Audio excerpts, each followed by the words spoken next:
8 février 2022, M. Véran-Olivier avait promis par un écrit le droit à une expérimentation afin de créer l'ouverture d'une annexe à Crémaud. En janvier 2023, son successeur, M. Braun, François, a confirmé au journal officiel que le cahier des charges de l'ARS était en cours de finalisation. Depuis plus de 6 mois, nous n'avons reçu aucune nouvelle.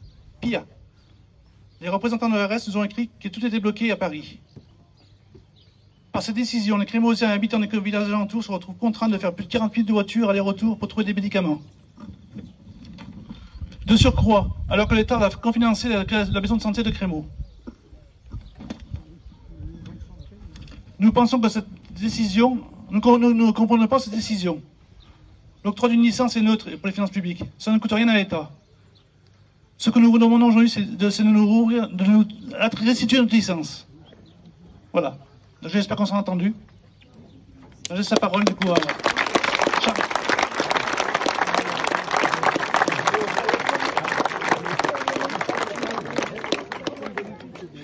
Réouvrir cette pharmacie, alors la manière administrative, je la connais pas et je ne m'aventurerai pas là-dessus.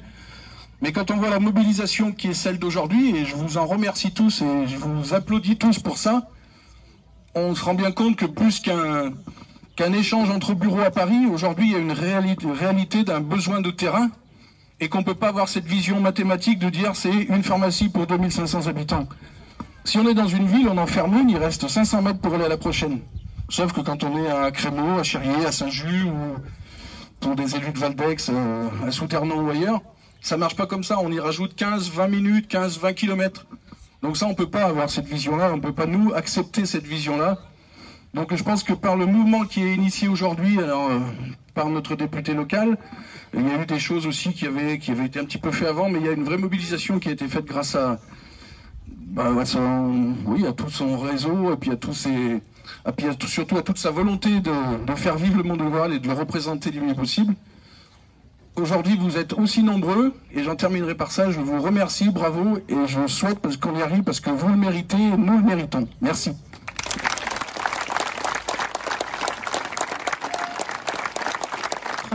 Aussi nombreux, c'est très impressionnant vu d'ici. Je ne sais pas si vous verrez passer les photos, c'est très très impressionnant.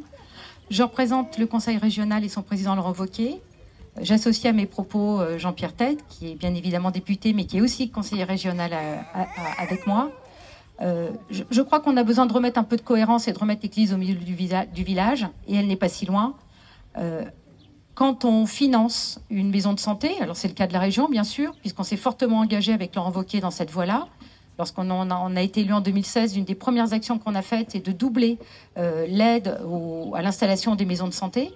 L'État y a participé, il faut être cohérent. On installe une maison de santé et on laisse fermer une pharmacie, ça ne peut pas fonctionner. Et effectivement, on impose, et tu l'as très bien dit Charles, on impose à la population de faire 15-20 km, mais vu de Paris, évidemment, on se dit bon. Mais là, on n'est pas à Paris et on a une vision, effectivement, où on n'a pas de pharmacie tous les 500 mètres. On n'est pas à 5 minutes et il va vraiment falloir qu'ils l'entendent. D'autant plus que c'est un engagement et nous, il y a bien une valeur que l'on a à la région, c'est que quand on donne sa parole, on la tient. Et on a eu un courrier, effectivement. Alors, je me suis vraiment greffée dans tes pas, Antoine. Il faut quand même remettre les choses là aussi à leur place. C'est toi, Antoine, qui t'es emparé clairement du dossier. Je me suis juste mis dans tes pas, mais effectivement, depuis 2 ans, nous avons fait un certain nombre de courriers que nous avons co-signés tous ensemble avec le maire, avec Charles, pour faire entendre la voix de Crémaud, mais aussi de tous les villages alentours et de tous les villages qui peuvent être concernés par ce type de problématique. On a eu une réponse positive et depuis, il ne se passe rien. Ça, c'est juste inadmissible. Donc, vous avez tout mon soutien, vous avez le soutien de la région, on est là pour vous le démontrer, on est à vos côtés et on espère vraiment que ça aboutira.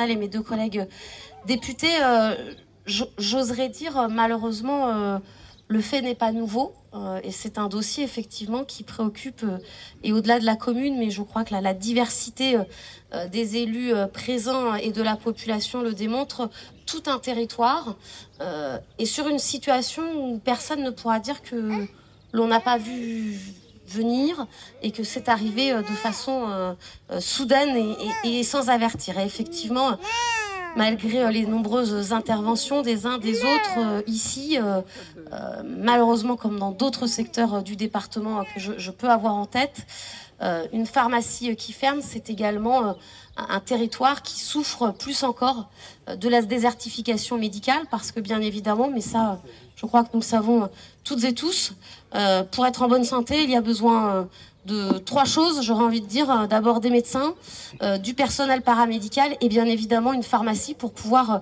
se soigner et bénéficier des soins nécessaires et indispensables en cas de maladie, mais également sur des traitements qui nécessitent toutes les semaines, tous les 15 jours, parfois tous les mois, de devoir s'y rendre. Il y a donc plusieurs, je crois, points d'action. D'abord, rester mobilisés. La deuxième, mais je crois que nous pourrons le faire, y compris de façon conjointe entre l'Assemblée nationale et le Sénat, et je n'en doute pas, comme nous savons le faire à chaque fois que notre territoire en a besoin, faire bouger aussi la loi, et puis interpeller aussi fortement tout de même l'ordre des pharmaciens, parce que je crois que dans ces circonstances-là, il faut que tout le monde joue le jeu, et il ne peut pas y avoir des monopoles ou des précarés. Il doit y avoir au contraire chevillé au corps ce besoin de soigner chacune et chacun, quel que soit le lieu où il habite. Donc tout simplement, vous réaffirmer ici ce soir, en tout cas plus que mon soutien, ma capacité à pouvoir agir à vos côtés. Je vous remercie.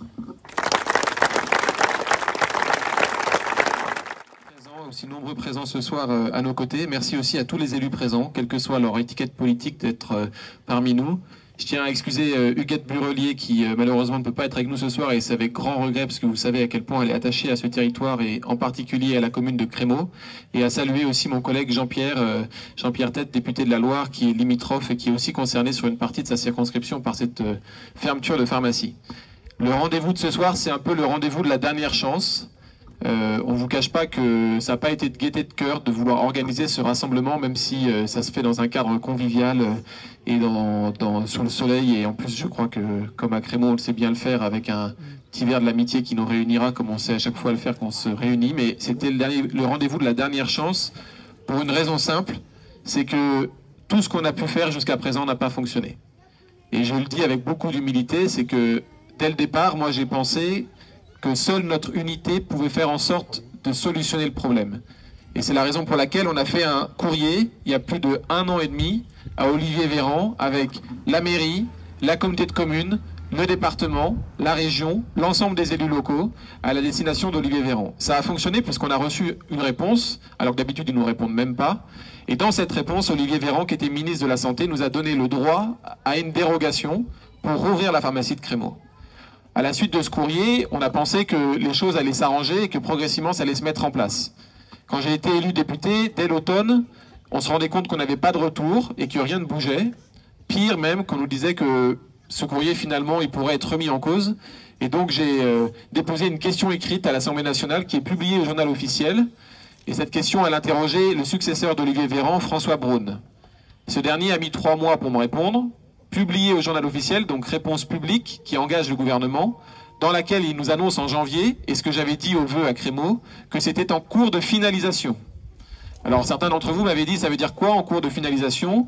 Moi j'espérais que en cours de finalisation pour l'État, ça voulait dire quelques semaines, au plus. Et force est de constater que 6 mois après, cette finalisation n'est toujours pas terminée, et donc nous avons été contraints il y a 1 mois, lors d'une réunion ici en mairie, de réfléchir à une action plus forte. Une action aussi qui ne cible pas uniquement les ministres de la Santé, mais directement le président de la République, parce que je crois que quand on a un problème avec l'administration, à un moment donné, le président de la République doit aussi nous entendre. Et c'est la raison pour laquelle on a proposé ce rendez-vous. Maintenant, il y a 2 possibilités. La première, c'est que, pourquoi la fermeture de la pharmacie de Crémaux? Vous connaissez le contexte local, je ne vais pas vous le refaire. Mais il y a une loi depuis 2018 qui a été adoptée et qui interdit la réouverture des pharmacies dans les communes de moins de 2500 habitants. En France, c'est 30 000 communes qui sont concernées. C'est-à-dire que quand le pharmacien déménage ou ferme sans trouver de repreneur, même si la mairie trouve une alternative, elle n'aura plus le droit de rouvrir la pharmacie. Et c'est cette loi qui est complètement cynique, qui a été prise 1 an avant le mouvement des Gilets jaunes, qui renforce la fracture territoriale et qui fait que Crémaux, aujourd'hui, ne peut pas retrouver de licence. Sauf que cette loi, elle a été complétée par une autre loi en 2020 qui donne droit à l'expérimentation. En gros, on s'est rendu compte qu'on s'est trompé, mais on ne veut pas le reconnaître tout à fait. Donc on se dit, bon, au cas spécifique, on pourra avoir le droit à l'expérimentation. Et ce qui se passe aujourd'hui à Crémaux, c'est pas uniquement à Crémaux que ça se passe. Tout à l'heure, j'avais Cédric Vial, qui est sénateur de Savoie, Il a 3 pharmacies dans son département qui sont concernées par la même loi qui interdit la réouverture dans les communes de 2500 habitants. Et encore une fois, moi je veux saluer le travail exemplaire qui est fait par les pharmaciens aussi d'à côté, de Saint-Jean-Chevalet, de Saint-Germain-Laval et de tous ceux qui les ont précédés, parce que c'est grâce à eux qu'on a des médicaments. Et donc je ne suis pas là pour stigmatiser qui que ce soit, ou au contraire, on a besoin de travailler tous ensemble. Mais à un moment donné, cette loi, elle doit être remise en cause, ou alors, si elle n'est pas remise en cause, au moins pour Crémeau, que la parole du gouvernement soit entendue. C'est la raison pour laquelle j'ai fait 2 choses, et en tout cas une ce soir et une demain. La première, c'est que la pancarte que j'ai vue tout à l'heure, les ploucs votent, méfiez-vous, les ploucs votent aussi, je viens de l'envoyer par SMS à la conseillère parlementaire d'Emmanuel Macron, pour qu'ils comprennent bien ce qui se passe à Crémeau, et y compris le rassemblement, et c'était important que vous soyez présents ce soir, et je l'ai fait par SMS à l'instant. Et la deuxième chose, c'est que normalement, sauf changement, demain, entre 16h et 17h, j'interrogerai le ministre de la Santé, François Braun, sur la question de la pharmacie de Crémeau pour qu'il nous donne une réponse en direct dans l'hémicycle de l'Assemblée nationale. Il y a 90% de chances que ça se passe. J'ai demandé, Jean-Pierre connaît bien comment ça fonctionne. Au dernier moment, il peut y avoir une autre actualité, on peut être balayé. Mais dans tous les cas, sachez que ce qu'on fait ce soir, c'est vu et c'est entendu. Et je tiens aussi à saluer l'ensemble de la presse qui est présente. Elle n'est pas là pour nous servir, mais le fait que France 2, M6, RMC, RTL, France Inter, Le Progrès, Le Pays Rouennais, tous les autres médias qui sont là aussi relayent cette revendication qui n'est pas que celle de Crémeau, fait en sorte aussi qu'on est entendu au niveau national. Donc moi, ce que je souhaite, c'est que ça soit le dernier rendez-vous. Je souhaite aussi que la prochaine fois qu'on se voit, eh ben, on ait trouvé une solution et qu'ensuite la pharmacie puisse rouvrir. On n'est pas là pour vous faire des fausses promesses, c'est pas nous qui décidons. Vous avez compris, il n'y a pas de ministre ici, il n'y a pas de président de la République, donc c'est pas nous qui décidons. Ce qu'il faut, c'est qu'on se batte jusqu'au bout. Et là, ce qu'on va faire en dernier recours, c'est la pétition, donc la lettre qu'on a décidé de signer nous, se rendant compte que même les signatures de tous les élus, ça ne les faisait pas bouger, on a décidé de l'ouvrir à tous les habitants. En ligne, on a eu 1300 signatures et le maire Didier en a eu près de 500 aussi en mairie. Donc on a 1800 signatures. Tout ça est dans une enveloppe craft que Didier a dans la main. On va la sceller et moi demain je la posterai en personne. En tout cas, on ira la déposer à l'Élysée de façon à ce que le courrier puisse être transmis au président de la République et que les choses puissent bouger très rapidement. Voilà. Merci pour votre présence et merci beaucoup pour votre solidarité avec la commune de Crémeau. On n'est pas seul. Donc maintenant je vais remettre l'enveloppe à Antoine, puis on va la sceller ensemble.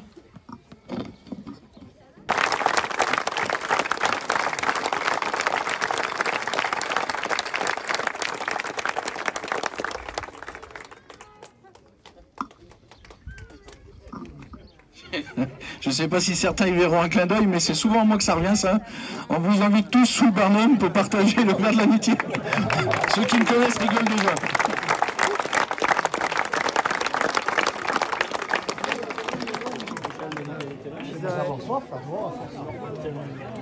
T'as BFM et tout? C'est-à-dire qu'on va passer dans ça, je sais pas.